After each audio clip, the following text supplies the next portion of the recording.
साथियों, कुछ सप्ताह पहले ही 15 अगस्त को मैंने लाल किले से घोषणा की है कि ये साल बड़े बदलावों का, बड़े रिफॉर्म्स का साल है।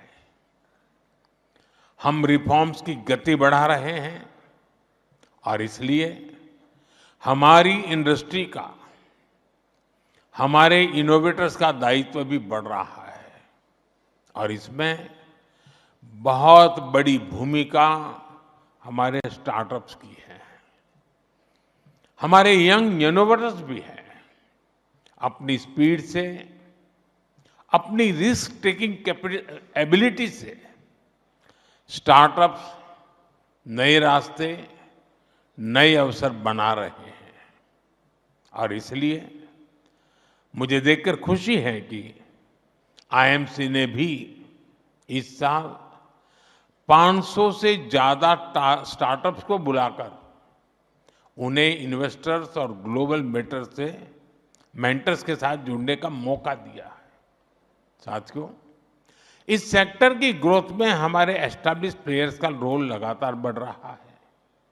ये प्लेयर्स देश की इकोनॉमी को आगे बढ़ाने के लिए स्टेबिलिटी, स्केल और डायरेक्शन देते हैं।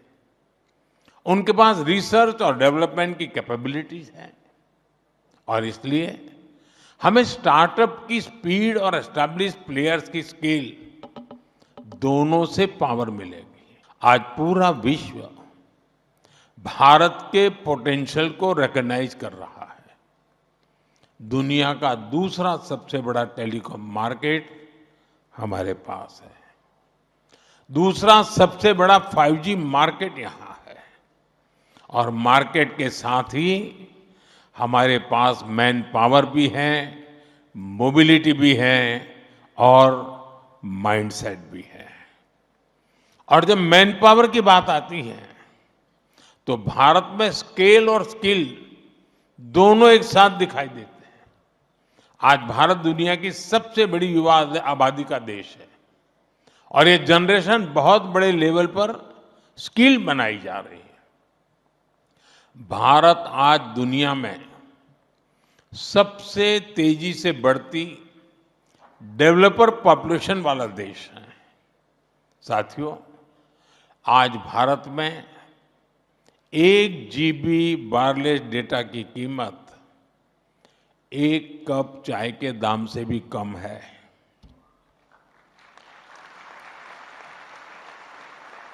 चाय का उदाहरण देना मेरी आदत है।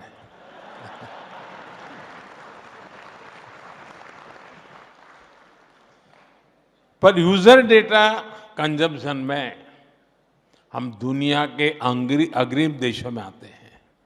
इसका अर्थ है कि भारत में डिजिटल कनेक्टिविटी अब कोई प्रिविलेज या लग्जरी नहीं है। ये भारतीयों के जीवन का एक अटूट हिस्सा है।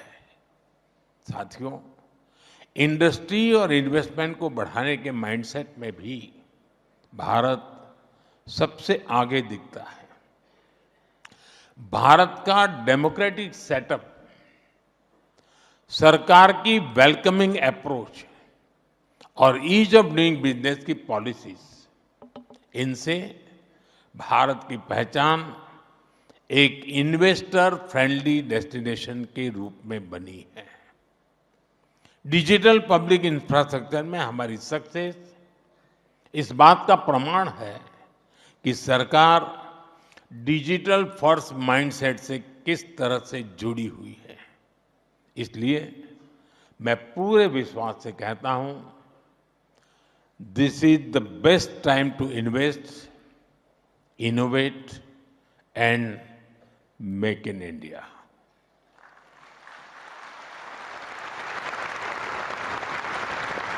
मैन्युफैक्चरिंग से सेमीकंडक्टर्स तक, मोबाइल से इलेक्ट्रॉनिक्स और स्टार्टअप तक, हर एक फील्ड में भारत में ढेर सारी संभावनाएं हैं, ढेर सारी एनर्जी है।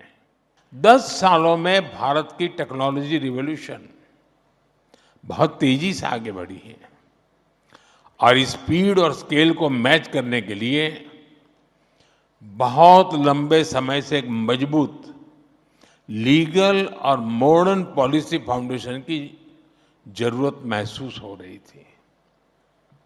हमने इसके लिए टेलीकम्युनिकेशंस एक्ट बनाया।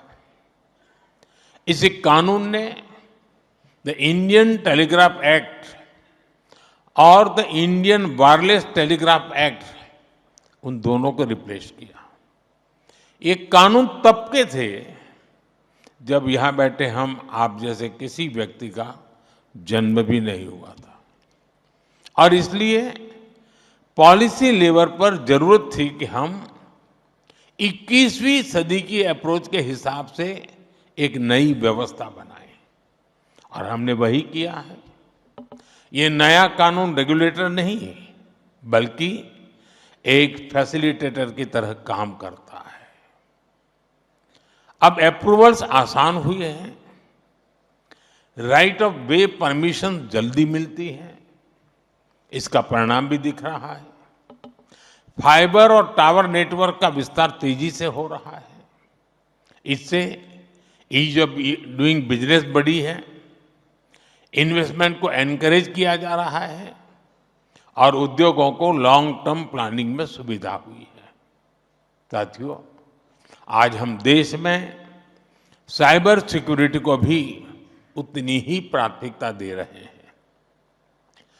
साइबर फ्रॉड्स के खिलाफ कानून सख्त किए गए हैं और अकाउंटेबिलिटी भी बढ़ाई है और ग्रीवेंस रिड्रेसल के मैकेनिज्म को भी बेहतर किया गया है।